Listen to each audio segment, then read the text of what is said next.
brothers on a comedy path. All jokes aside, we about to change the math. Real talk plus no filter equals not your usual chatter. From sports to politics, all subjects matter. Never shallow, we about to go into the deep end. Get ready to dive in, go ahead, grab a friend. Now this is grown people business, keep them kids inside.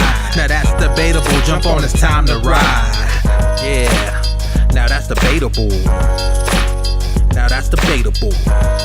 Here we go. Time to start the show. What is happening? It is time to start the show. It is not as debatable. We are back. I am Sidney Smith. That is Dion Curry. Boy, are we hot and fired up. We got some shit to talk about tonight, and we hope that you guys are ready to jump in here with us. I see somebody's already giving us a thumbs up. Don't forget to drop those emojis on us. That helps the show. Don't forget to give us your comments. That helps the show and helps us as well. Click that share button right now. Let's go ahead and get that out of the way. Mary is with us first, as always. What is good, Mary? Thank you for joining us. Shout out to everybody who is listening to us everywhere, however you are listening and watching us. These two African-American black gentlemen, dudes who use cocoa butter and lotion, appreciate your presence.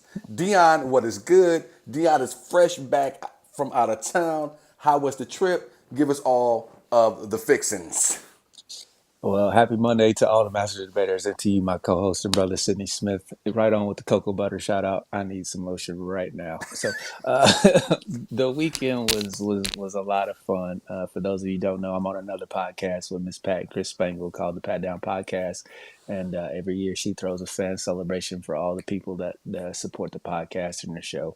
And we had just an amazing time Saturday night. Over 500 people flew in from all over the country, and there were a couple people from across the seas that came in and joined us. It was a really amazing time. Got to meet a lot of cool people. Shout out to Erica. She made this bracelet that says "Now Less Debatable" on it. So super appreciative for that. Thank you, Erica. Can we give Erica an applause break real quick? Outstanding, Erica. Outstanding for me. I know you didn't make me want Erica. That's cool.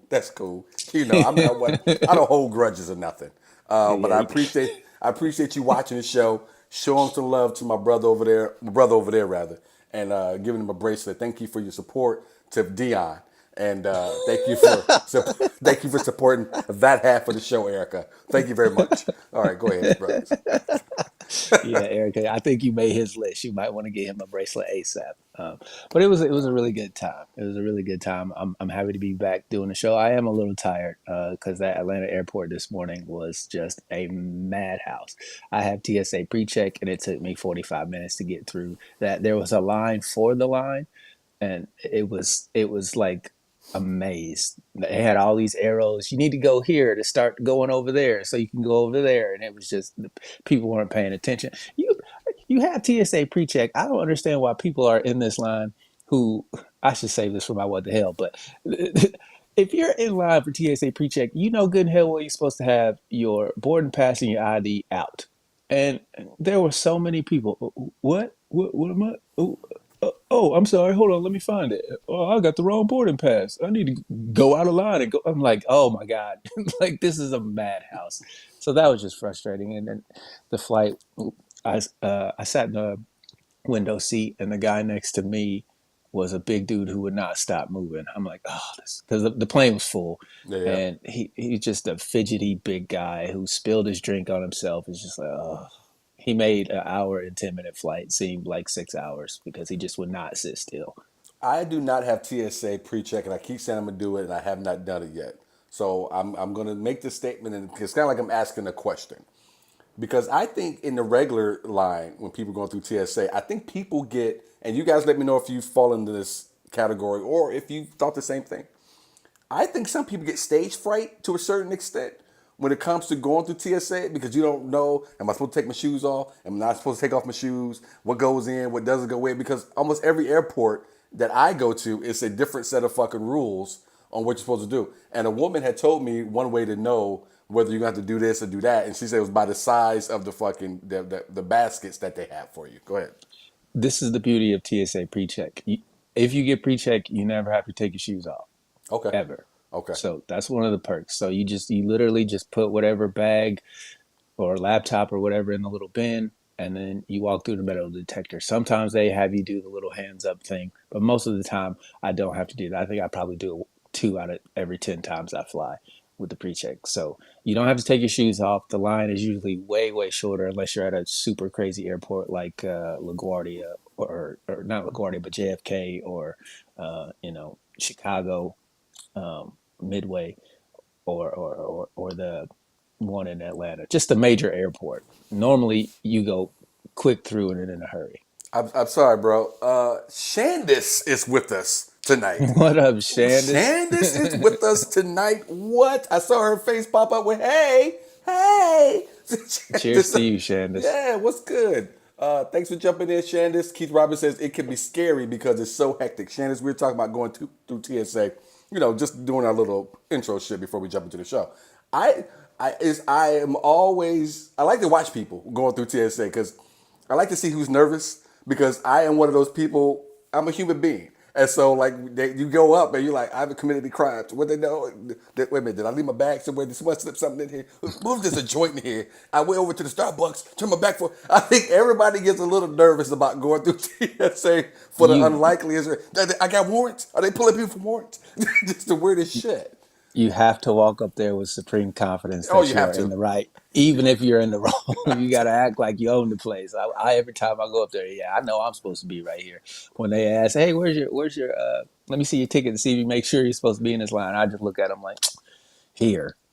It's one of those things where confidence is supremely important when you're going through TSA I, because they smell it on you. They're looking to get people. Oh, I mean, anytime you give somebody who barely knows how to read a badge, they feel like they got all kind of power over you. Look, I when they first started this shit, the only pleasure I would take out of TSA was pretty white women who you knew had never been talked to by police. When they would ask them, "Come over here, let me talk to you for a second," just the look on these pretty white women's face, because they've never been pulled out and patted down and asked questions before. That used to give me a lot of pleasure. But I'm to the point now. I'm over it. TSA really gets on my nerves for the most part. There were a lot of older couples arguing at the airport this morning. It was a beautiful thing to watch. I don't think we're supposed to be in this line. Well, you never know where you're going in the first place, so why would I listen to this? Like I seen like 6 older couples just arguing like they hated each other. Like this is the last vacation they was ever taking. This is So all where that it was all pretty comes funny. out. A little bit of pressure. This is where all TSA pressure is where your whole marriage fucking falls And apart. it was all racist of couples too. It was black couples, white couples. They was all old and arguing. Shandis says they got me convinced I'm smuggling drugs. So see right there, especially when they got the dogs out, Shandis. I myself have never smoked any or done any drugs. I don't never possess, but I swear I'm like, this dog is gonna sniff my bag for some reason. They gonna pull me up out of here, make me wait for my flight. Makes me fucking nervous every time they stand there with the fucking dogs. And the How did that dog get in there? and the dogs be looking like assholes too. The dogs are like asshole cops standing there looking at you. I swear they calling me the N word when I go by. I promise you that it wasn't that dog's first job that they wanted to be at the TSA. They wanted to be on the streets biting biting criminals, not in this checkout What a line. dude like them dogs I saw on Cops chasing people down, Yeah. biting ankles. Keith Roberts says, was TSA a thing before 9/11? Maybe I'm ignorant, but I don't remember. It was not, Mr. Nope. Robbins. Was not. Nope. Patriot Act. Absolutely. Let me go scroll back up, and then we're going to jump into the show, guys. Again, thank you guys for joining us here on Not As Debatable. We got a fun show lined up. Shandis, I'm glad you're with us. Any other women that are out there, let us know you're there. I am happy. We got a couple things we want to hit, and I am looking forward to you guys letting us know what's up. Go ahead, Dia. We got Tanika Jenkins in here. She says, "Great evening, fam," with hearts and hug What's up? emojis, What's up, and Tanika? and then she also says hashtag cocoa butter with a thumbs up and a heart emoji. So yeah, All right. Tanika, I'm glad Dion let me know that because I was going to ask who put the hashtag cocoa butter because I knew it was someone of African American descent. Let's see here. It can be scary because it's so hectic. That's Keith there. Okay. All right. Let's go ahead and jump into the show. Dion, you brought the proposal idea to the table, sir. Could you break it down for the folks on what we're on our first topic, sir? so our first topic comes from Twitter, aka X. I don't follow this person, but for some reason they keep showing up on my timeline. This woman named Robin. I don't know if that's her real name or not, but that's what her Twitter handle is. And she basically says that women should never propose to men. Women should never do a man's job. I think is what the tweet is. I can't pull it up, Sid, because I'm using my phone to broadcast it. Same, same. Okay, so well, let me see if I can find it I on. mean, you could paraphrase it, right? Basically, she was saying that when if a woman has to propose to a man, she should leave that man immediately. And to me, that was the wildest statement I could think. Like, why would you throw away the love of your life because you are too in your ego about proposing? If you love this man and he loves you, what difference does it make who asks who? That's the main reason why I brought this topic to the master debaters, because I want to know what you guys think. I have my own thoughts, Sid. I know how you feel about it. I want to hear what you guys think. Is it wrong for a woman to propose to a man if she loves that man and that man loves her? I want to hear your guys' thoughts. I'm gonna go first before you because you go ahead and presented it. But I will say this before I get into it. We got a couple comments already popped in. Fake Ass Book Club is with us. Says hello, gentlemen. What's good, Yo, yo, fam? yo. Glad you ladies are back in with us, and I'm glad this is the perfect topic for to have y'all in here on too, because I can't wait to hear what y'all are going to say. Shannon says, I proposed to my husband, LOL. And then she says, he was so worried about buying a ring and was stressed. So I said, hey, let's just get married. Keith Robbins says, I don't see anything wrong with it. Some women are more dominant than men, so I don't see a problem. So this is what I would say about it. One of the coolest things that has ever happened to me, I was 19 years old, and the girl I was dating at the time proposed to me. She sent me the ring in the mail because we were dating long distance. Sent me the ring in the mail with a letter and proposed and everything. Got on the phone with her. This is back when people actually got on the phone and spoke to one another, and we talked about it, whatever. And I agreed. Thankfully, we both. It never happened, which I want to get into why it didn't happen, but it never happened. Thankfully, I look back on it. We were way too young, obviously, but I thought it was one of the coolest things. And I'm much like Shannon's his husband. I wasn't making a ton of money at that time. I probably would have been all crazy and put myself in a position to buy something I really couldn't afford at the time if it was going to be my idea. But I thought it was a very, very, very cool thing that she did. And I have fond memories of that moment, even though it never came to fruition. So I don't have a problem with it. The woman named Robin, I did look at her Twitter or her ex profile, and she's supposed to be some Christian and giving out these jewels of wisdom to women, but I couldn't find any real fact in what she was trying to say based on anything real. I mean, she was giving her opinion, which is fine, but it absolutely didn't make any sense to me on why anyone should be more bothered by who proposes to who, especially given the fact that maybe you are with someone who's more dominant than you are, or whatever. Who knows? But I don't have a problem with it. So let's just get this out of the way. If it's a man's job to profess his love for you through buying a ring and asking you to marry him, yet you are the one that desires marriage more than he, why would you not take the responsibility to get what you want as an individual? To me, it makes zero sense for you to wait on somebody to do something that you yourself could do. The idea that the fact that the only reason you're not doing it is because you're a woman makes zero sense to me. What's stopping you from going to get what you want? Why would you not ask the person that you love and want to spend the rest of your life with? If that's what you wanted, why would you not ask? This idea that you hint and beat around the bush and try to, set down breadcrumbs for him to follow so that he can give you the thing that you want, it makes zero sense to me. That is a recipe for disaster when it comes to long-term relationships, in my opinion, because if you're not willing to do whatever it takes to make you happy, yet you're expecting me to do it, and I'm not aware that this is what you're looking for, then how are we going to get along in the long term? So to me, it really irritated my soul for her to tell other women, if you have to propose to your man, leave him and go get somebody else. Like, do you understand how scarce it is to find what you really want and really like, to the point where a proposal's actually on the table and you're willing to risk that because he didn't do the quote unquote traditional role, that makes zero sense to me. Why you would throw your relationship away because you had to ask him to marry you because he wasn't, he didn't do it on your timeline. That to me is just asinine and ridiculous. I'm assuming this is Tanika. You can correct me if I'm wrong, though, Dion. She put. I think she went and found the tweet because it That said was Michelle, Michelle. Michelle Martin. Thank you, Michelle. Says proposing to a man is one of the most pathetic things a woman can ever do. Do not do a man's job for him ever. I would say when it comes to this, depending on the couple, is whoever decides to do it. I myself would not, and I wouldn't even recommend anyone else do it. You go buy a ring, get on bended knee, and propose to anyone if you've never had a discussion about being married. I think there should be some type of discussion, whether you guys have been dating for 3 months or maybe if you guys have been dating for 3 or 4 years, whatever it is, some type of discussion. You should have some idea. Because the most embarrassing thing you can do is propose, whether you got 10 people or it's just you and she or you and he sitting there and you propose and say, I don't think so. No. So you should always have some type of information that says, if I do this, this is going to be something that the other person is going to say yes because we discussed it. This is something we want to do, and maybe we're waiting for whatever we're waiting for. Because that's also part of the fucking discussion when you're talking about it. I want to wait till I get a promotion at the job. I want to make sure I'm making a little more money, have a little more money set aside in the bank.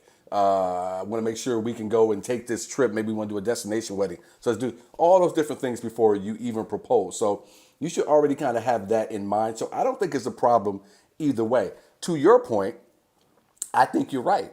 If you think you found the right person, whether you be he or she, fucking do it.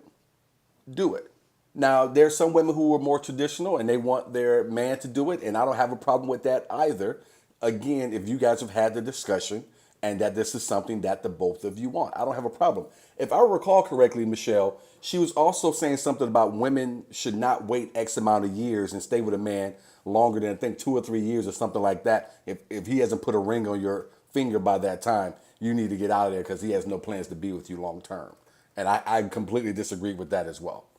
So if you go and look at her Twitter, she's, this she's telling women to preserve their bodies and have low sex partners. She's very traditional in her thought process when it comes to women's roles in relationships, which I don't have a problem with. If that's your cup of tea, that's your cup of tea.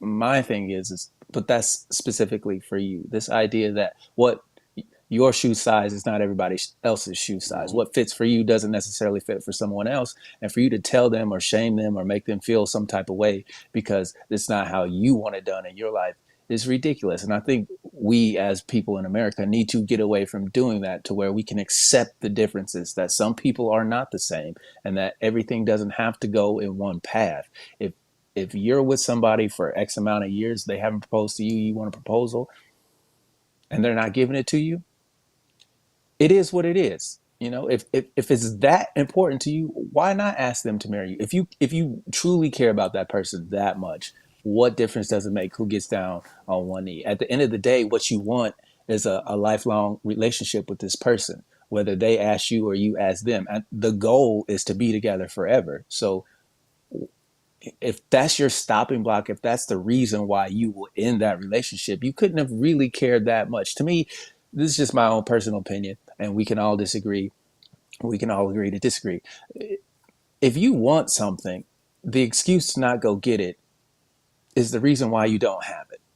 And so for her to tell women that if you have to do not do a man's job ever, okay, does that apply to everything? Does that apply? So a man should never do a woman's job ever, regardless of what the circumstance is. To me, that whole thought process is asinine and backwards. You should do whatever needs to be done to get what you want. Here's my thing when it comes to these women, especially these young ones on social media and them being traditionalists and so on and so forth. Okay, let's go ahead and play the game that you're a traditionalist. Give up your cell phone. I need you to get in there and get in the kitchen, get the cooking up, get over here, get them legs spread, get the cracking these babies out, take them shoes off. We gonna take it all. We taking it all the way back because She's not allowed to have shoes. barefoot and pregnant, baby, bare in the kitchen, barefoot and pregnant.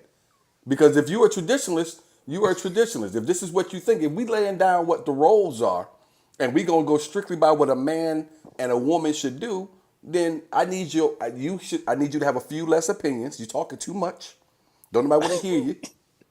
When the fellas come over, we watch the game. You go ahead and bring out the pizza and whatnot, and the drinks and everything. Get your ass back in there. Get the tenderizer and that roll. Look, man, I don't go halfway So with it. open up your recipe book, huh? Don't go half. If we going, we Marble up, going. shorten it, If shorten we it. if we going all the way. No half measures, and that's what I'm talking about. You run into these women, which I've had these discussions, and then I'm attaching them to people like this, like this female. You're only traditional when it suits you. That's the double standard that You- it boils down to. You want all the perks and none of the drawbacks. And to me, the idea that you would throw a relationship away that you're happy in, that you found a partner that you really like and enjoy, and then because they haven't gotten on the knee in your time frame, you're just like, oh well, I'm wasting my time. I'm gonna get out here and go find a man who wants to marry me. Like, what are the chances of that happening? well, People love this. go ahead. Go ahead. Again, this goes back to communication. That's when you make or break the damn relationship. Not because you have to get down and put a ring on someone's finger. It's all about the communication. Have you heard what you needed to hear going to move forward with this relationship, regardless of whether it be about sex, whether it be about money, whether it be about marriage, whether it be about having kids, whether it be about investments. That's what matters. And so, to me, she's missing the entire point with giving women that type of advice.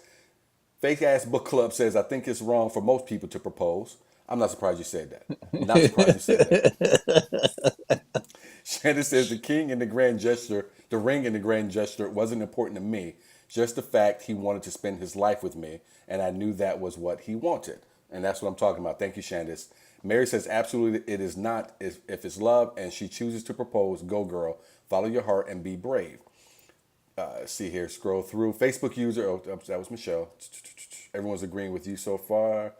Fake ass book club says, JK, if a man wants to marry you, you can't stop him from proposing. Also, marriage isn't the right move for most people. Marriage is not right for everybody. I was waiting for somebody to come in with that, and I figured it would be you. I thought Dion would beat you to it. But Fake Ass Book Club is the one to come in first with the marriage isn't the right move for most people. I would take out the word most. I would just say for some people. For some people. Well, I mean, if over 50% of marriages end in divorce, then it's probably not right for most people. No, no, So no. I, It's about how you do marriage. Doesn't mean marriage isn't right for you. It's about how you do it. And about the well, if you have to do it 3 or 4 times, it's probably not for you. If you can't figure it out by your second or third marriage, then maybe you should stop getting married because it's a lot of wasted money, time, and energy and effort to keep failing at something that you haven't figured out yet. Take your time. Look, whether you have a certificate that says that this is your person or whether you just have that feeling in your heart, I think the more important thing is that the understanding between the two individuals involved in the union is what's really important. Whether you have a marriage certificate, a ring, a proposal, a wedding, all that stuff is for other people. It's pomp and circumstance. And someone who's not flashy, I really don't care about it. I've been to a bunch of weddings. I've enjoyed every last one of them. I'm glad I wasn't the person that had to be front and center in all of those because I don't know my nerves could handle it. But again, to me, what the bigger issue was the latter half of that comment. Do not do a man's job for him ever. The idea that a man has a specific role and in her mind that he has to do these things, otherwise he's not a man. That is what irritates me. I do not because a lot of women don't understand what being a man is and what it takes and what you have to go through and what you suffer from because of men. It has nothing to do with women at all. It's our biological nature to be competitive with each other, and males in most species are violent towards one another. So like there's this whole other psychological realm that women don't see and don't understand that men have with each other that I think affects a lot of the things that we do. Some guys are natural leaders. Some guys are natural followers. There's so many different dynamics. And for her to say, don't do a man's job, like, you don't know what a man's job is because you've never been a man. I can't tell you how to be a woman. You can't tell me how to be a man. I can infer from what I've heard and what I've seen, but at the end of the day, I don't know what it takes to be a woman. I don't know the struggles that they go through. So I don't want to be sitting up here judging women. Oh, you're not woman enough. You're not this and that and the third. Where it was way too easy for her to say to a bunch of women that if a man doesn't get on his knee to ask you, you need to leave. That to me that's insane. She's crazy. I want to get to Danielle's comment here. Hopefully Danielle is still with us because I want her to give us some feedback if she has it. Or I shouldn't say any feedback. She should give us a retort if she has anything for what we're going to respond to. Keith Robbins says also another topic is how people agree or disagree on how to propose, but that's another topic for another day. Keith, I think everyone should propose however they want to propose. I think everyone should get married however they want to get married. And yeah, this is definitely a topic we can discuss another day. I do want to throw that. Ask someone who, and I want to ask Dion to answer or respond because he hasn't proposed or gotten married. That's not true. I Yeah, actually, you when did I was propose. 21, when I was 20, I was going to. When I was 21, I was going to ask my girlfriend at the time to marry me. She had been off in Iraq, and when she came back, I was going to propose to her. And then before I got to do that, she had told me that she had a boyfriend, and so she didn't have any idea that I had a ring in my back pocket. And so it was one of those things. I got news, and she was like, "I got news too." And I was like, "Okay, you go first." And then she told me, and I was like, "Oh, my news is not that important." I took the ring back, got my money back, and you know, So she now, she didn't she didn't know for years that that conversation she was about to get a proposal, and it worked out that way. so now we all have Dion's DC comic origin story. So now we now, now we know now we know why the supervillain known as Cheap Ass exists. Why I gotta be cheap? I'm not cheap. Yeah. Oh, yeah. I'm sorry. I Now have we know I why have the no problems spending money. now we know why the supervillain name We Going Dutch has exists. We know the origin story. So that's your supervillain name. All right. So man, that's all right. That's I don't know what to say to that. That's a story, man. Thanks for sharing. It happens, man. Timing is everything. I let her go over there thinking that it would be better if we were doing our own thing, and in my heart of hearts, I did not want to break up with her. But the fact that I had been in a long distance relationship before, and knowing that what happened in that relationship was very negative and detrimental to my mental health, I told her, I was like, I don't know if I want to go through that again. So you do you while you're over there, and when you come back, we'll see where we are. And she wrote me letters, I wrote her letters, and then when she came back, I thought that from the letters that I had received, and from the letters I had sent, I thought that maybe we could restart the process. And come to find out that that wasn't the case, which I didn't begrudge her, because to be honest, I had every opportunity to lock it up before she went over there. And if I Very wasn't mature a of you. young man at the time, I think it was a lack of maturity, the fact that I knew that I wanted to be with her, but in that moment I was afraid, and I let fear rule my decision making. And then that's the consequences of your actions that you learn and you deal with. So, but we're That still good friends to this day. So that piece right there almost made me feel bad for giving you the supervillain name, but it's so good I don't. Supervillain, We Going Dutch. All right.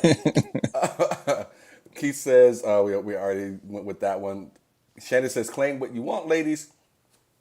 And Keith says I literally proposed in my underwear and never got down on one knee late one night, and it doesn't change the way I see it. Keith, I gotta tell you, bro. If she said yes, that's all that fucking counts. That's not how I would have done it, but like we were saying, you do what's good for you. Like she I'm, must have been impressed with the underwear.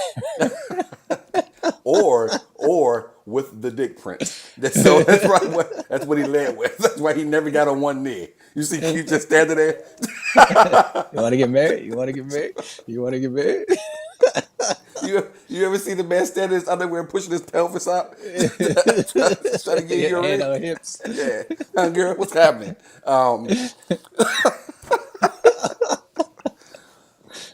Keith, I'm with you in terms of I tell people all the time, however you decide to do it, like you were saying, Dion, as a man, you can get caught up, and women get caught up in it too. I think more so than men, but men can get caught up in it too. With this competition of you want to make sure that you get the right ring, and the ring is something that she can show off at work, and you want to make sure it's a good size because you don't want girls, because girls could be me. I've seen girls look at someone's ring that they thought wasn't the greatest, and why they're giving the accolades to her, but they also shitting on the ring in the nicest possible way as well. So all that stuff can play in your mind as a man. The proposal plays in your mind. Okay, what type of wedding we gonna have? All that stuff plays on a man's mind as much as it can on a woman's. Now, in my case, initially, Tammy could care less if we got married in the backyard on a trash pile. She didn't care. She wanted to go to the Justice of the Peace. I think I've shared that with you guys before, and I said absolutely not. We did something way different than the Justice of the Peace. Dion was here for it It was a as very well. nice wedding. Yes, Very thank nice you. wedding. And first thing she did after we said our I do's and turned and looked at everyone, she whispered in my ear, "I'm glad we didn't go to the Justice of the Peace." But that, but that wedding for me was not even about me. She had never been married before. I wanted to make sure that she had a very, very, very nice day. Not, your Justice of the Peace in my mind, again, in my mind, to what I believe to be the way it should go. Everyone has their own thing. But the Justice of the Peace thing is for if you've been married on your third or fourth time, then that's when you run to the Justice of the Peace because there's no point in bringing everybody together for this shit again. And if you're young, if you don't have the financial means to do, a big celebration, Justice of the Peace is a quick way to get in, get out, and get started with your life. I think a lot of people waste a lot of money and energy on the actual day instead of investing that time, energy, and money into their relationship, whether it be through marriage counseling or, just investing in your future as a couple together. You spend $30,000 on a wedding, that's $30,000 that you could be putting towards vehicles or insurance, whatever, you want to spend that money on. Yes, it's nice to have that memory, but how often are you going to watch your wedding video? To be honest, you spend $2,000 on a photographer. How often are you going to look at those pictures? Whereas, you know, it But is what it is. yeah, but I would disagree with you on that because people use that argument all the time.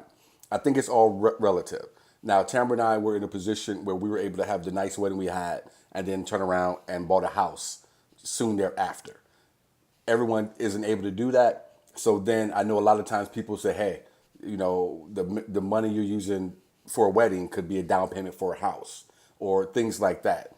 And I think if you're in that type of situation, then yes, those are things that you have to take into account and you have to think about for sure. The money is always going to be relative to whatever your situation is at that point in time in life, especially if you're a young person and for whatever reason you are paying for your own wedding because you guys are young and you haven't established yourselves yet. That's definitely, to your point, definitely something you got to take into account.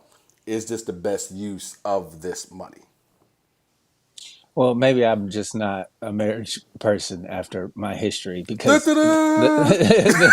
yeah, evil Captain Dutch shows up saying, "You got half," because I don't see the point in spending a lot of money on.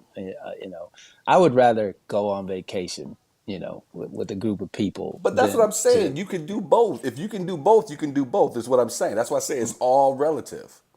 Okay, I understand what you're saying that you can do both, but what I'm saying is my willingness is to do one, Okay. which Okay. would be the big. I don't care about the pomp and circumstance. I wouldn't care if a woman got on her knee. I wouldn't care if she wrote it in one of those little high school things where you do the do you want to get, you know what I mean? One, two, I three, would. four. It wouldn't matter to me because that's not where my thought and emotional process goes when it comes to relationships. To me, it's not about the pomp and circumstance. It's about how you make me feel. I So just I just thought about the kid, the little boy who the girls never gave him never gave him a shot. Because remember that was always that was always to see who he's gonna get married to, and like if you never got a chance to do it, you knew nobody want to marry you, If motherfucker. your name wasn't on one of them flaps, you was a loser. Danielle says, I do agree with that. If you wait too long and he's still, so going back to what's her name again? Rebecca or Becky or something? Beth? Robin. Robin. Danielle says, I do agree with that. So agreeing with Robin. If you wait too long and he still hasn't proposed, he's never going to. So if it's that important to you, then you have to be prepared to leave. And Danielle, I would 100% agree. I think I talked about this on the show before. There are things I think women should do. And ladies, I'm not a woman, so you guys tell me if I'm right or wrong on this. But I think no matter what age you are, but the person I gave this advice to was younger. She was in her mid-20s. I think it's important that you always put yourself in a position to have a ring put on your finger if that is what you desire. There was a young lady, she was talking about moving across the country with her boyfriend. They'd been together for a couple of years. She was hoping he would propose, but he hadn't proposed at the time. And my advice to her was, you do not pack up your shit and go any place with a man who will not at least get on bended knee, if you will, and put a ring on your finger. Now, that doesn't even make sense to me that you would even do that, make that type of commitment if he won't make that type of commitment. But again, this has to go. Hold on one second, just 1 second.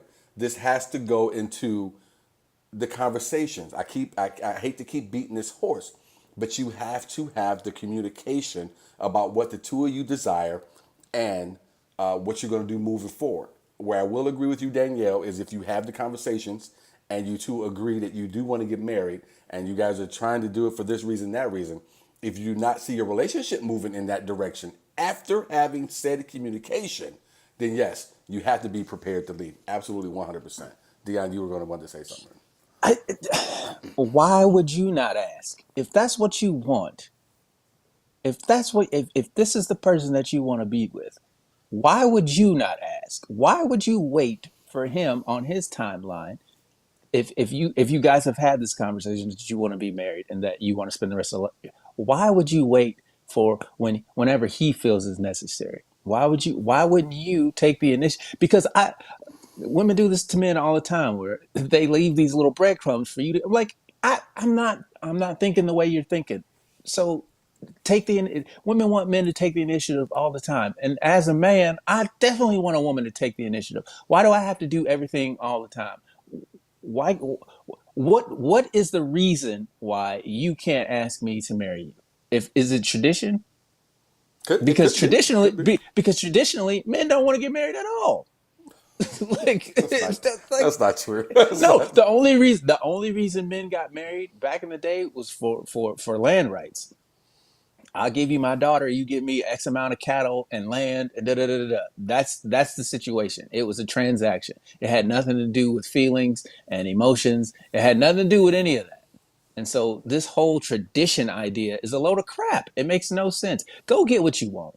If your man ain't proposed to you, or your girl has proposed to you, whatever the role is, if that's what you want, put in the effort and the energy. Why would you wait for someone? Why why would you destroy a relationship that is good and that you're happy in because it's not moving forward in the way that you want it to when you have the ability to make it move forward in that way? That's what I'm saying. It's Agreed. not like if a woman proposed to a man, he'd be like, "This bitch crazy, I'm leaving." Like that. What are the chances of that happening versus, oh, it took him 5 years to propose instead of 3 years, and so now I don't want to be with this motherfucker no more. Like what? You just don't That want doesn't make this. any sense. Yeah, yeah, you just don't want it to come out of nowhere. Keith said, Shandis, exactly. I'm a very nervous person, so it was going to be impossible to do it in front of a group of people. I did it in front of a group of people, and and Keith. I know some people who are way too nervous to do it. And again, whatever makes you and that person happy.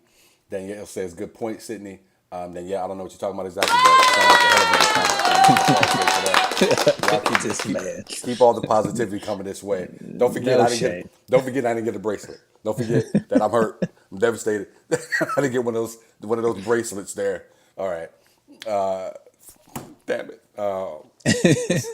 Mary says, Ed says he would be good if I'd propose. Keep in mind, he's older. He only hesitates on the subject because he feels when a man asks, he's also saying he's inviting her to be taken care of, joining his household, and being protected.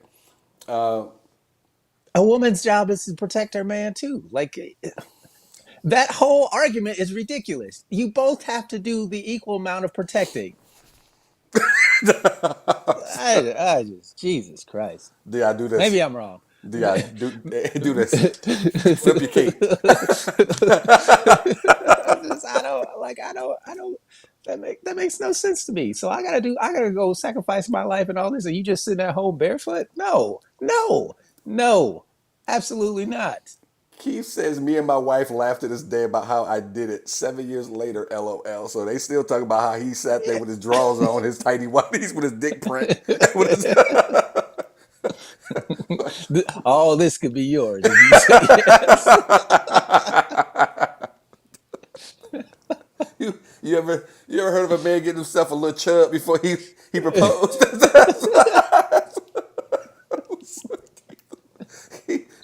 Come on, fella. Come on now. We got to make this work. Okay, she's got to say yes, boy. You hear me? Get up. Oh my goodness. Keith says, "Who's this fake ass book club person?" Oh, Keith, you don't want to know. You don't want to know, bro. She is. Don't come for them, Keith. She They're is. awesome. So. You don't want those problems, Keith. They're great. Check out their podcast, Fake Ass Book Club podcast. Beautiful, beautiful, smart women. Great, but don't do it, Keith. You don't want to do it. Should make you put your pants on to marry.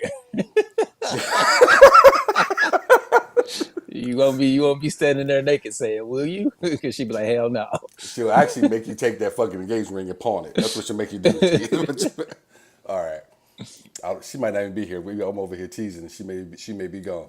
All right. Shannon says, saying we've been married 13 years. Congrats, Keith. I love this back and forth. See, and Shannon's just such good people. Keith is good people. Mary's good people. Danielle is still with us. She's good. This is why I do the show. This is why I almost shit myself last week doing this show. He had to make a run for the border. I had to get up out of here, man. I was like, if I remember correctly, you were mid-statement. I was like, hey, man, look, bro. if you missed the show last week, I had a little bit of a stomach bug, and I was trying to push through, and we got about halfway through the show, maybe a little more, and I had to say, look, we're gonna put this on pause. Maybe we'll be back. Maybe we won't. Let me see what happens. All right, we scroll down a little bit. Shannon says, thanks, same to you. All right, Facebook user says, this is Jesus BS. Brainwashing at its finest. Not everyone wants to get married. Was that That's Tanika? Dana. Oh, that was Dana. Dana, you're right. Everyone doesn't want to get married. I don't think everyone should get married. Just like I don't think everyone should go to college. Everything is not for everybody. So 100%. Slim is with us. Said, what up, though? What's good, bro? Let's see here. I've got some here. Oh, what you got, bro? Mary says, "Ugh, Dion, that sucks." It doesn't. I'm happy. I'm happy. I probably dodged the bullet because I was young and shouldn't have gotten married. You were 21, yeah. And Susie Myers says, "And he ain't bought a girl dinner since." Captain That Going is not Dutch. true. I have bought too many of dinner, if you ask me. I need to be treated a little bit more nicely around you. Hey, you the one to tell people, and obviously Miss Susie remembers. We go out. You gotta go On the half. first date, yeah. Half. On the first date, yeah, you definitely should go half. Demetria says everyone should be free to state their opinion or beliefs, but don't tell others what to do, what they should or shouldn't do. Yeah. I agree with you, Demetria. Crystal T. Miller says, "Hey guys, good evening." What up, Crystal? What's up? Mary Ballard says, "What was in the underwear?" All dick prints. Shannon says, future discussion, is it okay to return the ring if you don't like it? Good debate. Hell no. No, there ain't no debate in that. Can you take the wife back if you don't like her? Shannon, you asking a man who don't even believe rings should be upgraded after a certain amount of time. You need to rock that. I don't care if he gets $1 billion. You rock that ring he got you when he had 2 shekels in his pocket. Hell no. Yeah, but we can debate it. I'm giving you a preview of what I'm gonna say. I be seeing these women going to get 5-year, like what? Then the original wedding ring, if you don't wear it, it's just at home, or if that goes over to this hand, and then you got to no, hell no, hell no. To each their own. I say if you want to upgrade your ring, upgrade your ring. But talk it over with your spouse. You don't want to hurt their feelings. But at the same time, are you upgrading the man? What does he get? What's our upgrade? See, Tamara Are tried to tell you me. are you? Tamara tried to I was tell gonna me she say, wanted to upgrade my ring, but I think that was just some slick shit. Thinking if I got to upgrade, she got to upgrade. I said absolutely not. That yeah. ring I got on Amazon for $25 is treating me just fine. It's a nice ring for $25. See, I'm just saying. she wanted to spend like $2,000 on a wedding band. I said, whoa, what are you doing? What are you doing? We're not doing that. Not on a ring for me. I'm sorry, go ahead. Crystal says, got married at just a piece, 14 years married, best $50 we ever spent, laughing my ass off. See? Shout out to you and your 14-year There marriage. you go. And see, I like that because that's what was good for her. That's why I say everyone do their own thing, man. Shannon says, dude, I'm on wedding shaming groups for the drama and the ring shade is wild. See, y'all be shading people's shit. That's why when I went and See, got Tamara's ring, I made sure that it was something that she could, and she gets comments on it all the time. Go ahead, yeah. see, but that's the thing. If that's the focus, if that's where the mindset goes, if that's the first place that you look to me, that just tells me your mind. In my personal opinion, this is only in my life. If that was your major concern, is that your ring had to be flashy, like, well, you should know, spending time with me, that I'm not a flashy person and I don't care about material things. And if that's your prerogative, then you go buy your own ring. She better know that. What does me buying the ring have to do with you wanting to be with me? You can go buy your own engagement ring then. I wouldn't. You go buy what you want. You put it in a box, hand it to me, and I'll give it right back to you. I like. I don't.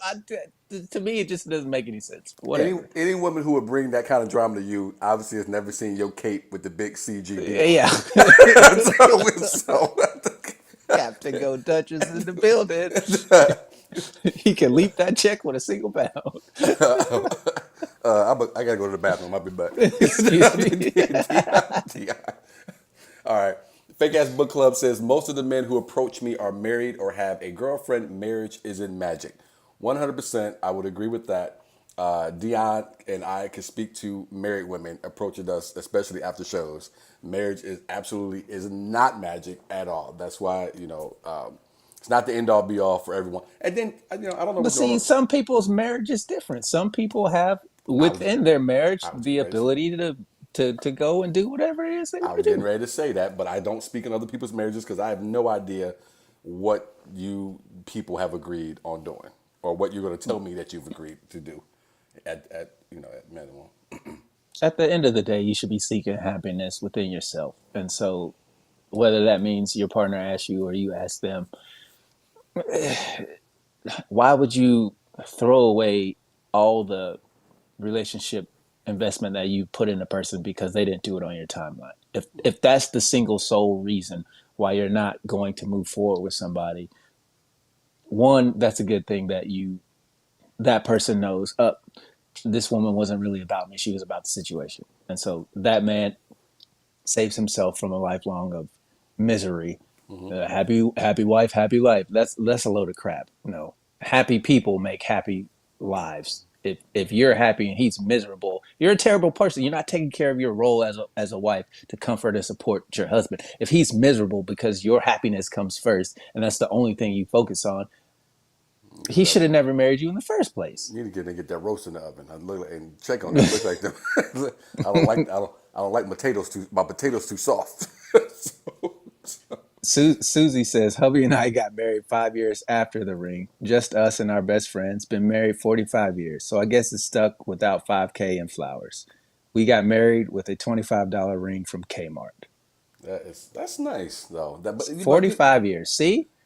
But I would say though, well, I can only say what I'm thinking. Miss Susie can correct me because I wasn't there during that time period when she got married. They had a different thought process about marriage 45 years ago. You know, obviously there's always going to be people who want the flash and the big ring and so on and so forth. But 45 years that you've been through some shit. And to stay together 45 years, you had to have a different mindset of we're going to be together and figure this shit out come hell or high water, as opposed to a lot That's of what people. it's supposed to be, Absolutely. regardless. I no, I'm saying I agree. But it's a different mindset with people today than it was 45 years ago. And again, Miss Susie can correct me if I'm wrong.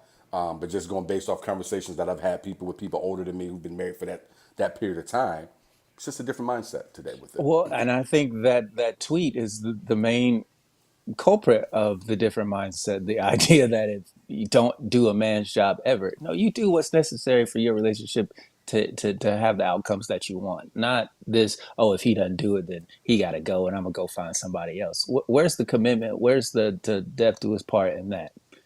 If you accept a ring, you are eventually saying that I'm going to be with you through sickness and health, good for richer or poor.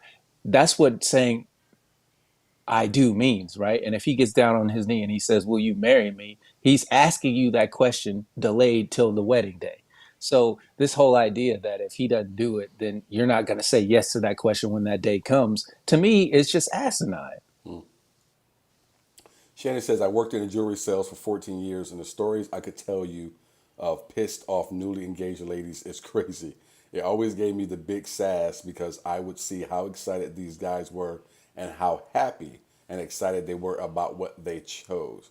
So sounds like the dudes were happy about the ring and then presented it, and the woman was not as happy. That's And you know why again. they were happy? Because it was in their price range. That's That's why they that's were. That's why I say communication. Communication. I knew what type of diamond Tamara wanted. I knew what color she wanted it to be. I knew everything. The only thing I did not know was what setting she was going to want. So when I got it just as a solitaire. I proposed, and then whatever it was, a week later or 3 days later, whatever, we went back to the place I got it, and I sat there for 2 hours while she looked at every setting that was in the store and finally picked one, so she could pick her own setting. But that's the way we do it. Everyone does their own thing. Now, what Tamara had, and my wife, would Tamara had sat there and complained about the ring if it was something that it wasn't exactly what she wanted? No, she's not made that way. Would you agree with that, Dion? I'd agree. Yeah. Yeah, she would not have. So, but it was still important to me to make sure she had what she wanted. And so, as we would have these conversations, I was taking these mental cues or mental notes to make sure I got her what she wanted exactly, and it worked out. I think it's a bonus to have someone who's willing and able to have those conversations and do what's necessary to go the extra mile. But I hate running extra miles. I don't like running a mile, period. So the extra mile is really, really tiresome and unwanted in my eyes. So I'm gonna do just enough to get me to the finish line. I don't care what place I'm in because I don't care about the race. I just want to be done with the thing that I don't want to do so that I don't have to do it anymore and I can move on to the next thing. And this whole pomp and circumstance with caterers and flowers and I saw I don't know if it was a TikTok or Instagram, but it said the average wedding nowadays is $60,000, and the planner was making like 13 grand, and I'm like, no, absolutely not. I'm not spending that kind of money on someone to tell me that, oh, you should walk down the aisle facing this direction. I can figure that out on my own. I don't need you for that. But like, I don't understand. I didn't understand it. Maybe it's because I'm a cheap bastard, or maybe it's because I'm not a materialistic person. I'm real. Like, I don't I don't care think you have. about stuff. But I don't think you have to be a materialistic person to have a wedding. Doesn't make you a materialistic person because you have a day with your friends and your family, and your brother flies in for it, and so on and so forth. Doesn't make you a materialistic person. You're having a day. You're celebrating. Well, true, true. My brother got married at his house in his backyard, and it was a wonderful wedding. They're still married to this day, and so Yeah, I've been to you know, those my too. cousin was a pastor. He officiated the wedding, so it was fine. There's only one type of wedding that I do not agree with. I would not mention it here because I do not want to offend anyone. Dion and I will talk about it later because I don't want anyone to be offended. There's only one type of wedding that drives me absolutely up the wall. Now, if anyone guesses it and throws it up there, I'll have to just confess to it. But I'm not going to mention it because I don't want to offend. Danielle says, Dion, would you read Danielle's, if you don't mind, if you I see it? cannot. I'm in the group, so she's Okay. on your page. She says, I think I know what you're going to say. And I honestly believe if one wants marriage and one does not, and you've had the discussion, it's not going where you think it should for what you want, you have to be prepared to make the necessary steps for what's best for you. Too many people, both men and women, stay too long hoping they would change that person's mind, and that's not fair to either person. And I agree 100% with that, Danielle. 100%. You've had the discussion.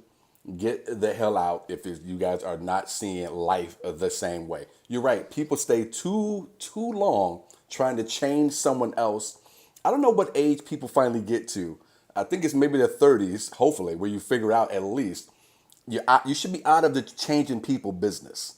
You got to get out of that business. You can't change someone. People got to be who they are. Otherwise, you're both going to be miserable at the end of the day. You Can understand? I ask you this question? Is it not selfish to not ask the person you want to be with the rest of your life to marry you? Is it not a selfish thing to say, I'm going to wait till they ask me?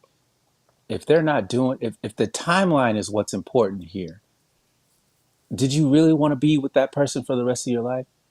Honestly, can you honestly tell me that if it was 2 years into the relationship, y'all talked about marriage, but he hadn't asked you yet, and here comes year three, he still hasn't asked you. Here comes year four, he still hasn't asked you. Year five arrives. You don't know his timeline. You don't know when he's planning to ask you, but you've reached to the point where it's been 5 years. I feel like he's not going to marry me, so I'm leaving. Why would you not say, hey, I don't want to spend any more time unmarried. Will you marry me? Why throw it all away? Because you, at that point, wasted your own time. Because you could have taken the initiative to ask that person, hey, let's get married. I'll marry you. You, like, it doesn't make any sense to me. Because if the role was reversed, if women had to propose to men and we came with this attitude of like, well, she ain't gonna marry me, so I'm leaving. Women would be crushed if dudes did that to them. They would not tolerate that in any way, shape, or form. I know this for a fact because y'all don't ever look at the other side. Y'all only think about y'all, I and think it's what I want on my day, and I hate that. I think if That's why I got women, this cape that Sydney gave me. I didn't give you to you. You earned that, motherfucker. Have you seen how Superman was created? He just got that. Ain't nobody give him that shit. He got that himself. Look, I think everyone has whatever they believe their idea of what that relationship is going to be. If you're with someone long term, what's going to be. And so whether that be we're going to get married in 3 years, 4 years, 5 years, or not at all. Everyone has that in their minds already.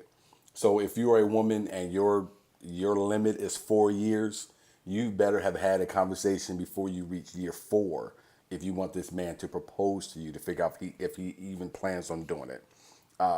Some men don't have any Why not intention on just ask him? only after you have the discussion. Well, that's what I'm saying. If you have a timeline in your mind, it shouldn't matter when, who, like, hey, after 4 years, I want to be married. So either at year four, you ask me or I'm asking you. That's it. I want to Well, be with this specific person. It, to me, because the conversation changes from, oh, he didn't ask me to marry him, so I'm leaving. Why? What did the marriage proposal have to do with the quality of the relationship?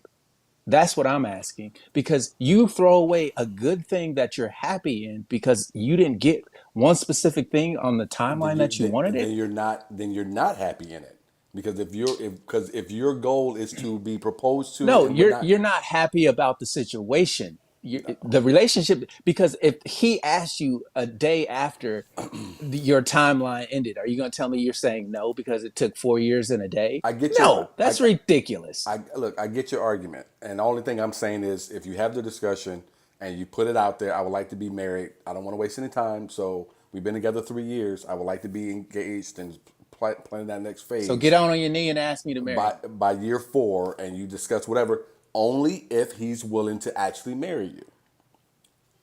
But you should know your guy better enough to know if he wants you to do. Some men don't want. Exactly. Some men don't want to be proposed to. So maybe he wants to do it. Maybe he doesn't want to do it. Like Shanice knew her husband well enough to know I'm going to do it. So again, but through I don't. I'm sure Shanice didn't guess or go to a fortune teller she knew through their relationship that I'm gonna do it, and he'll be okay Well, with let me it. ask you this: how is it he's wasting her time when she didn't ask him to marry her?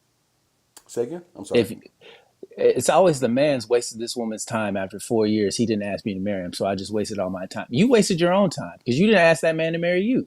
If you wanted to be married and you thought he was husband material, why didn't you ask him? Why does he have to ask you for you to say yes or no? Yeah, no. Y'all two grown adults.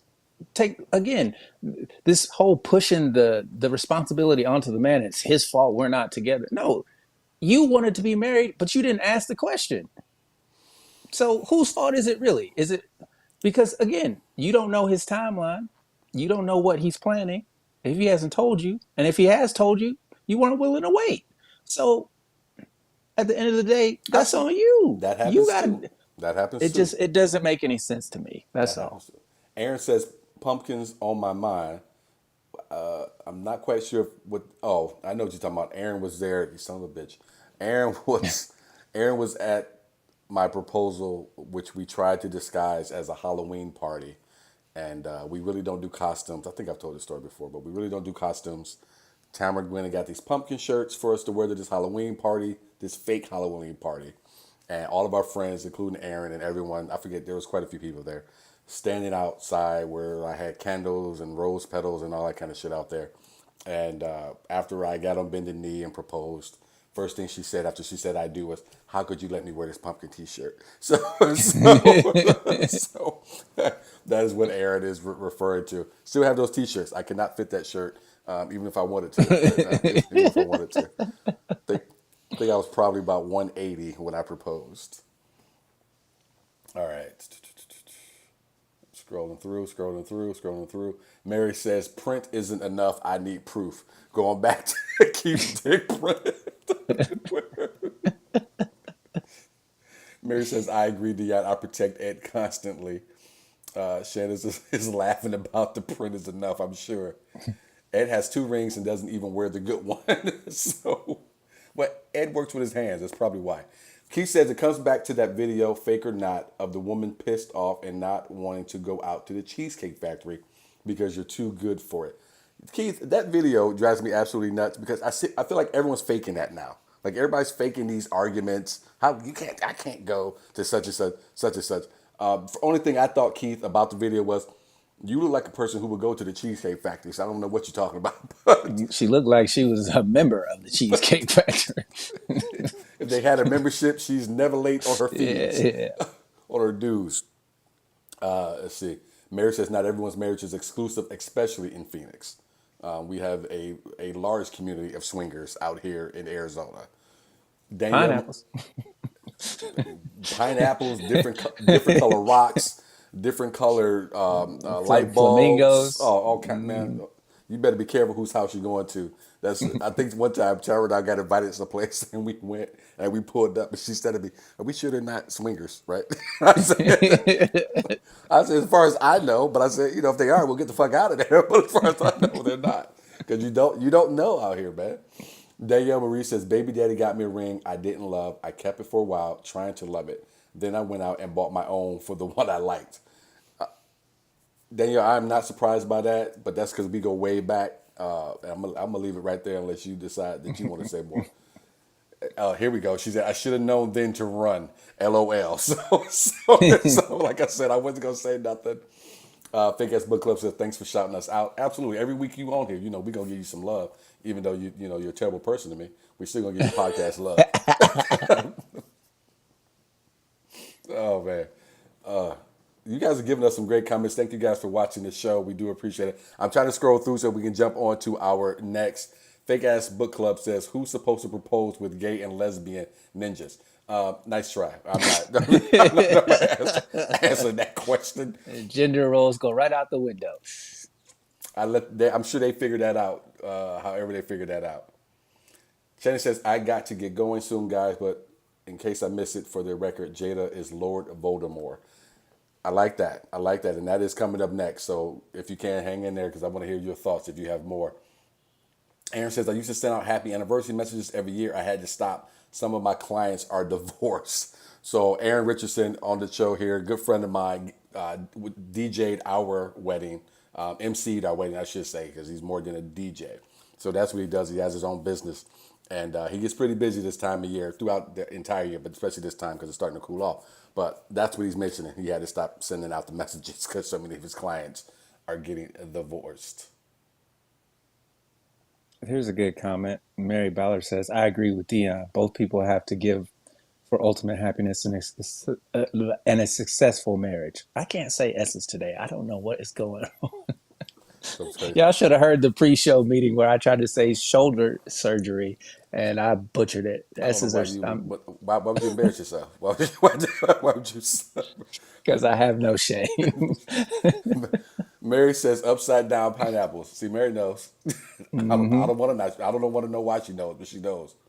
This is a great comment Yeah. by Susie. She says, "Marriage is more work than magic. You just have to commit to going home.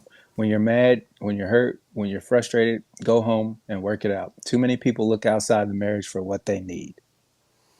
Yeah, I would agree with that. A friend of mine is getting married here this weekend, and I was going back and forth with her today over Messenger, and just told her it's her first marriage. She's young, she's first one, but she's she got a good dude, and they both got their shit together. And I just told her, I said, man, hey, enjoy your weekend because it should be a weekend for you. People coming in should be a thing. Enjoy it and have all the memories and the love, and just remember to hang on to those memories of love and happiness for those those tough days, because tough days will come. And to Miss Susie's point, that's a lot of people give up on the first or the second rough day as opposed to pushing through and trying to figure that shit out. Roxy says, "I was thinking more of a member of Applebee's. I got Dollarita vibes." Fuck is a dollarita? They have dollar margaritas at Applebee's. Roxy, you always coming in with some crazy stuff. Mary says being in medicine, shoulder surgery is actually very hard to say correctly. Thank you, Mary. Mary don't be coming to Thank this you, dude. Mary. I Be appreciate coming to you. this dude's rescue. Mary got my back. Oh, my cousin is in here. Mike says, "What up, cuz? What's good, cousin?" And then fake ass book club says two things can be true. Smart ass. All right, let's move on to our next topic. Our next one is Jada Pinkett Smith. I think pretty soon it's going to be just Jada Pinkett, unless she hangs on to the Smith because she still wants to be able to get the good reservations at the nice restaurants in LA. She just won't stop talking. And I understand she's got a book that's coming out, but she is just divulging too much shit, in my opinion.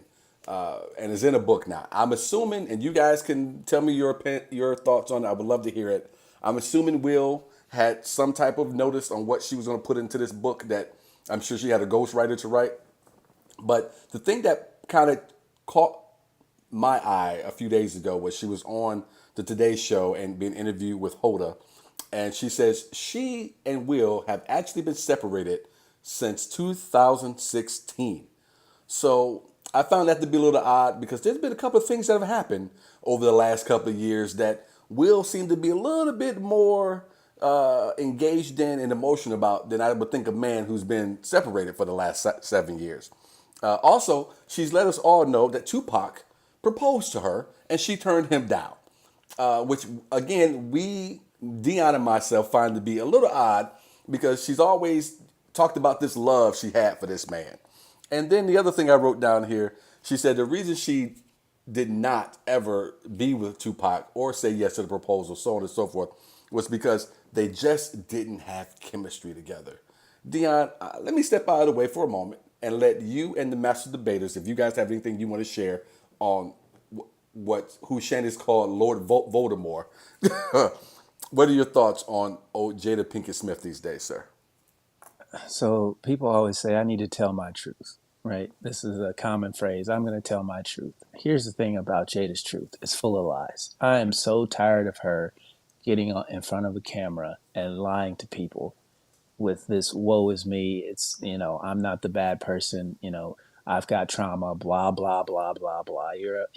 I'm so sick of her shit. I don't believe for a second that Tupac asked her to marry her. I don't believe for a second that she told Tupac no after years. She just posted a couple weeks ago of her and Tupac dancing in a GIF to getting jiggy with it. So no, I don't believe anything this woman says. The name of her book says "worthy," and I'm saying it's worthy for a book burning. And this is one of the books we should ban from the country because I don't want to hear a goddamn thing this bitch got to say. She's so full of shit. She's the most disingenuous, famous person I've ever seen in my entire life. She's more disingenuous than Donald Trump because at least he knew he was conning. She don't believe she's conning people, and that's what irritates me the most. She really thinks that she's the victim of her own fucking tragedy, and I'm like, no, you're just a terrible person that can't let go of the past.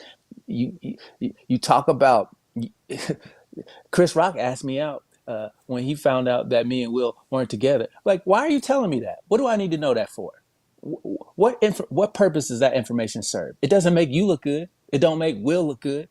Everything you do makes you look like a piece of shit. And so for her to write this book for some type of like we actually care now. Like she should have wrote this book for 2015 when they were still married. I don't if I had force powers, I would choke her like Darth Vader. She would not be allowed to choke anymore because I'm so sick of all the crap that comes out of her freaking mouth. She emasculates Will every time, and people say Will's a grown man, he can make his own choices. Fine, fair enough. You can go that route. But she don't do anything to protect her husband. And that's what irritates me about her the most is that it's always about her and what she feels and what she's going through, that she doesn't take the time to sacrifice for the benefit of her two children and her husband. Like, you're out here embarrassing your family on a weekly, monthly, yearly basis for some type of sympathy that you're never going to get. Your acting career was not good enough for you to act the way you act. It wasn't. I think she doesn't. I don't know. Well, she wants the sympathy because she thinks that'll help her sell books. So I agree with you there. Fake Ass Book Club says Jada is unfairly attacked because of misogyny. So I want to stop right Oh there. my God. I'm gonna. Yeah, no. I want to read the rest, but I do want to stop there. Fake Ass Book Club. Just that portion of what you said. Jada is unfairly attacked because of misogyny. Could you just give me a little more just on why you have that opinion on that? The rest of what she says is, and she's very irritating when she isn't saying things that aren't written by professional writers. She spouts a lot of hot girl nonsense. So I feel like there's two different. She's playing. Is it just me? Does it feel like fake ass book club is sitting on the fence there with her statement? Well, look, misogyny has nothing to do with Jada's wild Absolutely not. accusations and untruths. Absolutely not.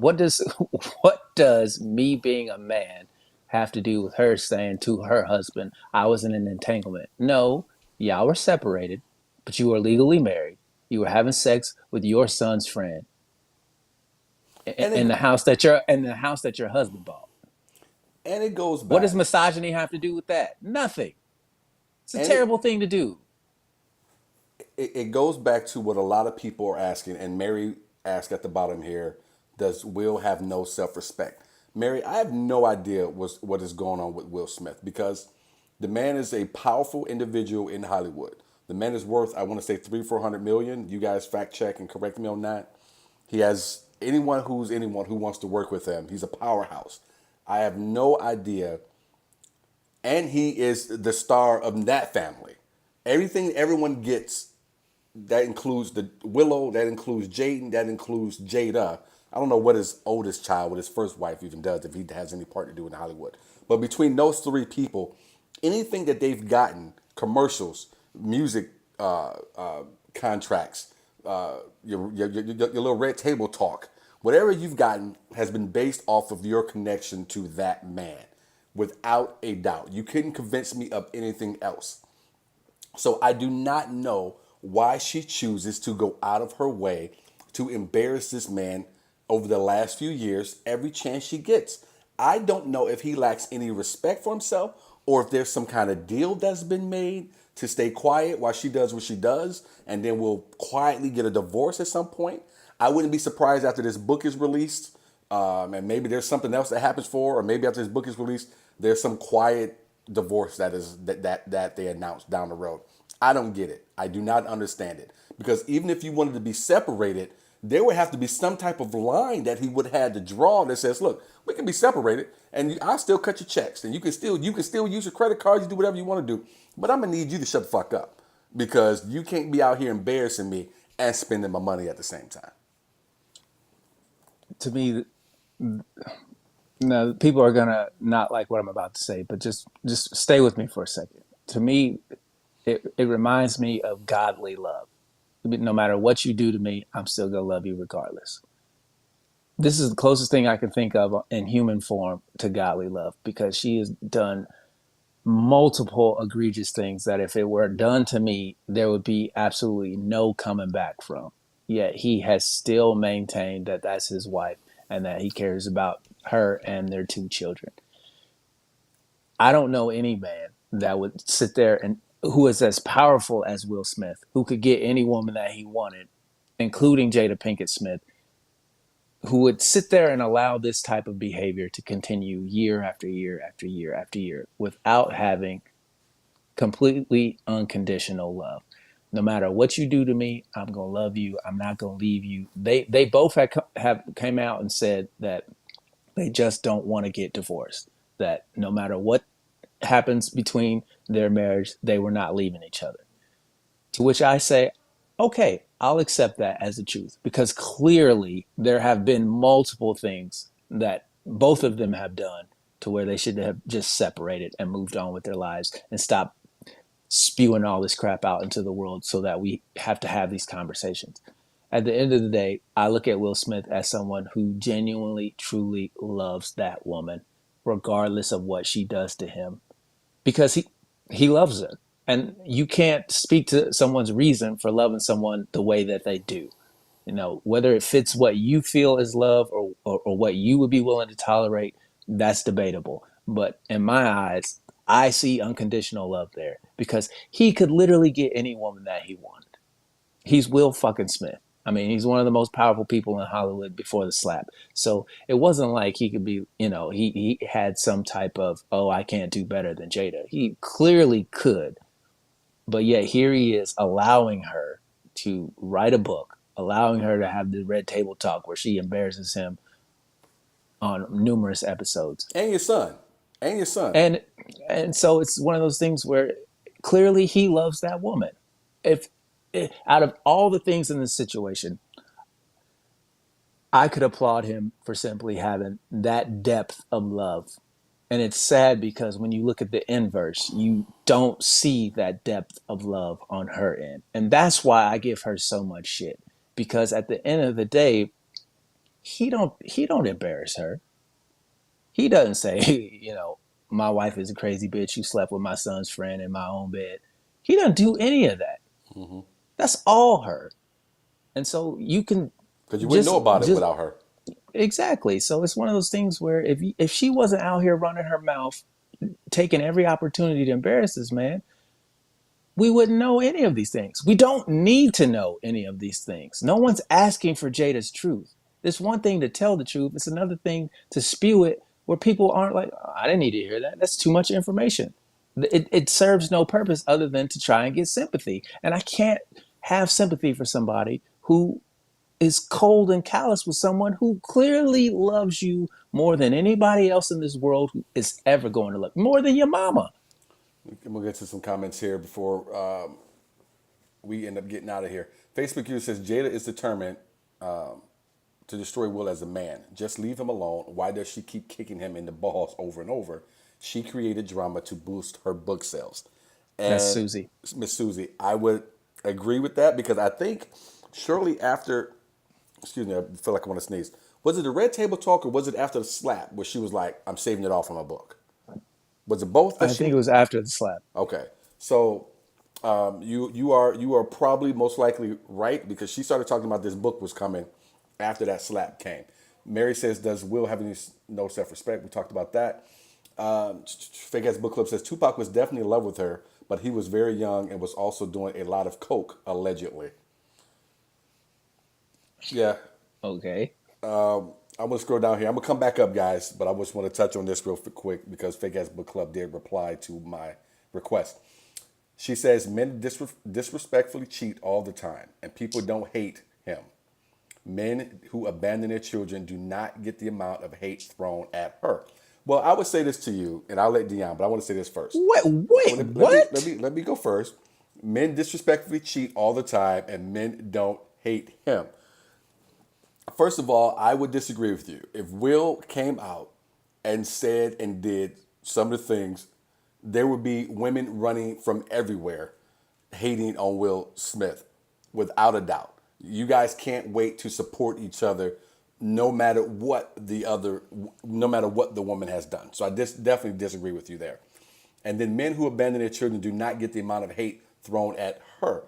Again, when you talk about the everyday man who deals with the court system and kids and child support and all these different things, and the amount of men who've been hung up there for everybody to see, even though there's been this situation between he and you can't say that either, Fake Ass Book Club. You just can't. I get that you always want to run and protect anyone with a vajayjay, but on this one you are completely wrong. I'm gonna need you to pick the battles a little bit better. You guys got a great podcast, and you are way too smart for this.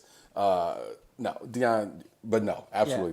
I disagree with all of that. That's absolute horseshit that men who abandon their kids don't get the hate that Jada does. Are you fucking kidding me? Are you honestly gonna sit up here and say that on this podcast? Come on now. That is asinine.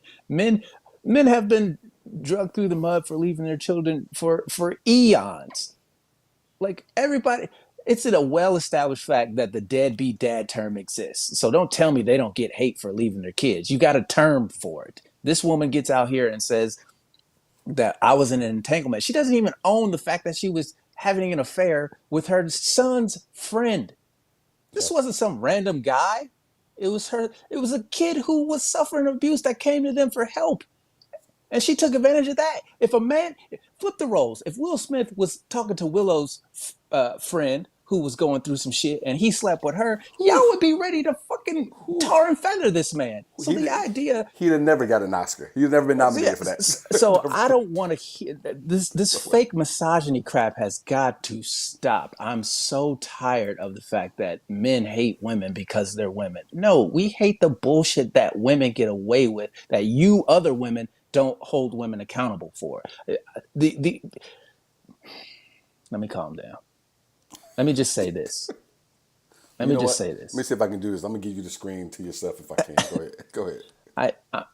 I'm frustrated with the fact that we're not making Jada accept accountability for what she chose to say and do. Okay, what she did was behind closed doors. What she said opened it up to the public. Now, when we're comparing the situation between her and Will Smith, he hasn't said anything. What he's done is behind closed doors that she knows about. So this whole idea that we're not holding Will accountable for what he did in the relationship, well, we don't know because Will ain't said shit. And if Jada shut the fuck up, we wouldn't know what she's done. But all we can go on is about what she keeps running her mouth about. So that's why she's taking the flack that she's taking, because she keeps fucking talking. It's frustrating that you try to hold a woman accountable, that the standard for a man that you apply to a woman, all of a sudden you're a misogynist. That's a load of crap. It makes no sense. Women abandon their kids all the time. We don't call them deadbeat mothers. We just take care of the kids. That's what we have to do anyway. And at the end of the day, so I don't want to hear that. To me is absolute horse crap. Jada needs to shut the fuck up, be quiet, because her career is not good enough to sustain the load of shit that comes out of her mouth. It's not. Crystal T. Miller says, facts, Dion. That was what she said long before you said this part here. Janelle Diane Bradley is with us. She says, she's screaming out, Dion, what's good? Janelle. What up, Janelle? Let's see here. Mary says, Jada needs to have her mouth suture shut. Let's see here. Chris says she's attacked because she's opening up to things that we as the public didn't even need to know. So Crystal said that before you said what you said. 100%. Crystal gets an applause button. Very, very, very true. Very true there. Facebook user says, Jada, I forgot she was a person since Will hit Chris for alopecia. So Yes, it's very That was toxic. Dana. Dana, okay, very toxic. Facebook user says if they get a divorce, there's nothing more to talk about. They need to just go away. We are tired. Demetria. Absolutely, at 100% with you on that, Demetri, because this might be the last time. Facebook user says her and Amber Heard should hook up. They are liars and nasty. That's Susie. Mary says, I don't disagree, Dion. It's classic abuse. At this point, that's what it looks like. Because Will, to your point, hasn't said anything. It doesn't say anything. I think the two things that I recall anyone talking about of recent was when her birthday came, he tweeted out or Instagram something, happy birthday to Jada. And then I think he just put something out today with after all of the talk, something where he's off on a boat someplace and he kind of commented he can unplug from anywhere. So almost saying he's unbothered by it all, I guess. What more can he do? What more can this man do for her? Let's You see. know, if you don't love the man, leave. If you don't love him, if you don't love him anymore, if you don't want to be his husband, if you don't think the relationship is tenable, if you don't, because it's one thing to not feel love in your heart for somebody. It's another thing to go out of your way publicly to say things that you know would hurt this person, that you know the world doesn't need to know. And to me, that is the root of this issue is her insistence on opening her mouth and not protecting the man that she says she loves and that she's never going to leave. Okay, your relationship, you guys have been separated since 2016. Fine, be separated. Why do we need to know about August Alsina? Why do we need to know about your alopecia? Why do we need to know that Chris Rock tried to hit on you? Why do we need to know any of that? And let's not That say, doesn't benefit you. That doesn't benefit Will. That doesn't benefit your children. It doesn't benefit you. It just makes you look like a terrible person because your cohort hasn't said anything. and let's not forget that when Chris Rock asked her to go on a date, it was because he was divorced and the rumor was out that she and Will were splitting up. And it wasn't until she told him, "Oh, that's just rumors, Chris. That's not real." That I think he felt like an asshole after asking to take her out. So I just want to make sure people understand Chris Rock did not walk up on her with the assumption that they were still married. And hey, let me That was take the you out reason behind why. Will's That was the back. reason why Will slapped him at the Oscars. It had nothing to do with the joke. It had nothing. It was the fact that he thought that this man was trying to hit on my wife. That's the reason he got slapped. And to let Jada tell the story, Chris asked her out because he had heard that they were splitting up. And she told him, no, that's all rumors. Now we come fast forward to 2023 and we find out, no, that you guys actually were separated when he was trying to hit on you at the time. So Fake Ass Book Club says also she started fracking Will while he was still married to his first wife. And I didn't want to bring that up, but absolutely yes, because Will left his first wife for Jada and his Where's the first child. misogyny in that? The hate just seems disproportionate when we look at male celebrities who have literally creeped. Look, that is not true, and Dion beat me to it. But misogyny does not have anything to do with that there because your girl was actually the one who was doing whatever. I'm not gonna get mad. At this point, I think she's trying to get us. I think she's trying to get us at this point, bro. Aaron says, didn't Will write a book and talk about cheating on Jada? Not that I recall. Do you? What's the name? What's the title of it? And what's the passages? You know, I Aaron. know he wrote a book, but I don't remember hearing about him cheating on her. Hulk Hogan fracked his daughter's friend, and no one cared because it was Hulk Hogan. When did that happen? I mean, when has he been in the news lately? No one. I don't think anyone cares about Hogan, and I don't recall the story. Hogan, Hogan's a like. Of course, Hogan did. He drops the M-bomb. He makes a sex tape. Hogan's not some upstanding positive image for all people. Like, I mean, what he's was been this, 1991? he's been talked about those things. I haven't heard about this thing with the daughter's friend, but again, he's not relevant, so I don't think we would hear about it. Also, Hulk Hogan doesn't purport himself the way Will Smith does. So it's apples to oranges at this point. Let's see. My cousin Mike says it seems as if celebrities the past few years have been unnecessarily sharing private information that no one needs to know. Kind of like when certain actors were saying they only shower once or twice a week. Yeah, there's a couple of those out there. Look, I'm telling you, So I'm old school with it, where I'm pretty private myself. I grew up that way. I don't mind telling you guys though, because my mom has talked about it. You know, when my mom decided she was divorcing my sperm donor, everyone was surprised by it, except for the people who lived in that house, including her own mother. And there were horrible things happening in that house. And she still kept it to herself. She still kept it private. So that's how I grew up. I keep things within these four walls of this home private. There's things that Tamara and I share on social media. There's things I would share with you guys here. But not to say I'm private with my marriage because there's terrible things happening. I'm private with most things about my marriage, even the good things. And I just believe that's what you should do. I'm not for any of this here at all. I do not understand why this woman cannot stop talking other than she wants to sell a book. But I do not understand, and I think it's something else other than love. I disagree with you, Dion.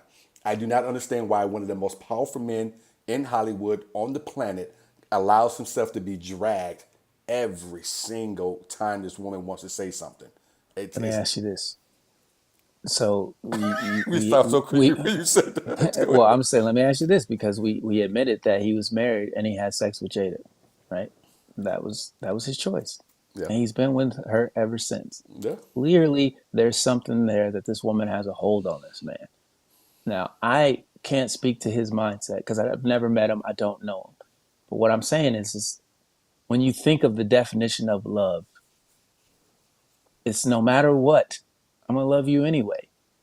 And to me, this is the prime example of no matter what you do, no matter what you say, no matter what I go through, no matter what amount of suffering or joy that I experience, I'm going to love you anyway.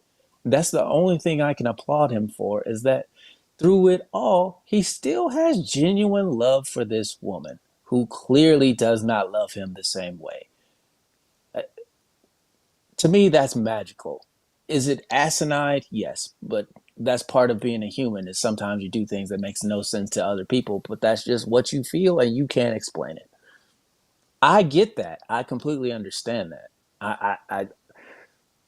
I really wish that it was someone else, because I love Will Smith. I like what his career has brought to my life. It's given me moments of memories with my family, with some of the movies that he's made, Independence Day being one of them, where we used to watch it every 4th of July as a family. And it's something that I cherish.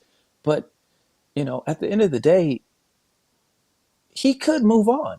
Just like clearly she hasn't from this whole Tupac situation. That's why she keeps bringing him up. Here's what I'll say. When you say things publicly, you have to defend it publicly. So public space is for everyone. All opinions are open in public. You are free from oppression from the government due to our Constitution to say whatever you want to say. But the court of public opinion will never disappear regardless of what country you're in. So if you bring to the public something that the public in general and mass, the majority doesn't agree with, then you have to own whatever it is that they give you. You come to the public square with something that the public don't want to hear, you got to deal with the fact that, hey, we ain't trying to hear that. You should shut the fuck up. Point blank, period. Oh, excuse me. I knew that Bless was you. coming. Thank you. Excuse me there for anyone who might be wearing headphones.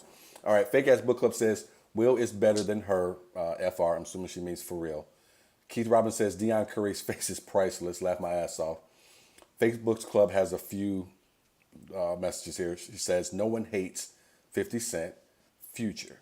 Misogyny doesn't only come from men. It's Lots systemic. of people hate Future. I agree. I just wanted to get through these because we're getting late on the show. Fake Ass Book Club says it's systemic like racism. And she says, I'm not trying to hold Will accountable. Facebook user here says, did you hear Jada said that Will is getting old and she'll stay to take care of him if she needs her? No, I did not hear that. Jada, Miss Susie said Miss that. Susie, okay. Is this Miss Susie with the one behind it too? Jada gets a Read it. Jada gets a justified amount of hate. This issue is No, not that's about Roxy. okay. This issue is not about gender roles and feminism. It's about a person with a platform who lacks integrity and basic respect for their spouse. They continue to dig up random allegations at a poor attempt to obtain some relevance. Fake Ass Book Club says they definitely shouldn't have gotten married. I would agree with that. Facebook user says someone is grasping at straws here. Facebook user says love is not an endurance test. It's true too. Miss Susie said love is not an endurance I like test. that. I like that. Applause break for Miss Susan. That's one we all kind of hang on to at least for 1 week. Crystal T. Miller says because he doesn't want to lose her, he was committed to making this marriage work. I've heard the same thing, him say, talking about his past, of his own family, his parents, and so on and so forth. Fake Ass Book Club says Trump was found guilty of creeping. It thinks she sucks, but not as bad as a creepist. And then Mary Ballard says, bless you. All right. Thank you guys very much for joining us. Hang on for a couple more minutes. We're going to hit our What the Hell segment. Dion, sir, what do you have this week for What the Hell? I don't have a what the hell. I just have a positive Okay. message to send to you guys. I spent the weekend in Atlanta with a group of people who, for all intents and purposes, should never hang out together. They were a conglomerate of people who had different walks of life, but they came to celebrate one singular person in general, which was Miss Pat. And to that, I want to say that it was a wonderful thing to experience, to watch so many different people from different walks of life get together in a room for a weekend, to just to celebrate. They all talked. They all got to know each other a little bit better. And it was a wonderful thing to see and experience. And it's something that I want to do with this podcast and our Master Debaters at some point down the road, to where, clearly we all don't agree on everything, yet we have common ground in this show, and that we can have a space where we can talk to each other and experience each other as we are. It was a beautiful thing to watch. And I just want to say that I'm very, very thankful for the support of our master debaters who show up week in and week out. And some of those who can't make it every week, I still appreciate all the support that you guys give us. So I just wanted to say that I am very, very thankful that you guys tune in when you can tune in, and you support us the way you support us, and that I don't take it for granted is very important to me.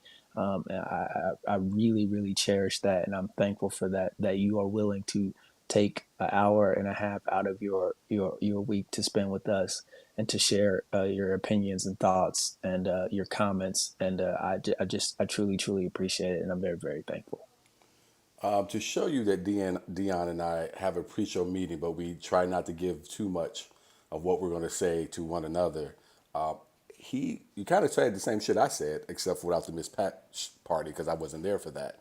I too had wanted to tell you guys how much I love you guys and appreciate you and thank you for your support. And the only part of the Miss Pat thing I wanted to do, because I thought about this last year as well, I can't wait till you and I are to the point where we can do the same thing with our viewers and our listeners and so on and so forth. So that is definitely something on my list of goals, high on my list of goals, that is there. It is absolutely remarkable. Dion always reminds me, but we've been doing this show for however long we've been doing this show, and the show has steadily built. I know there are people who watch the show later. I know people who listen to the show later. I know everyone can't be on at the time when we come on because of the time that we come on.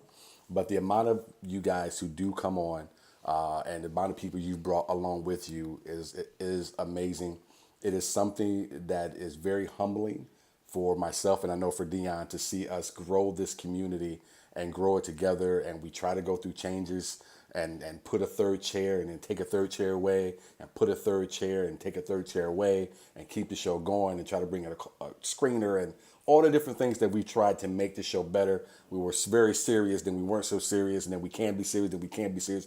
Just trying to find out what the rhythm of the show is going to be and where you guys are at with us. And you guys have rode that wave with us the entire time.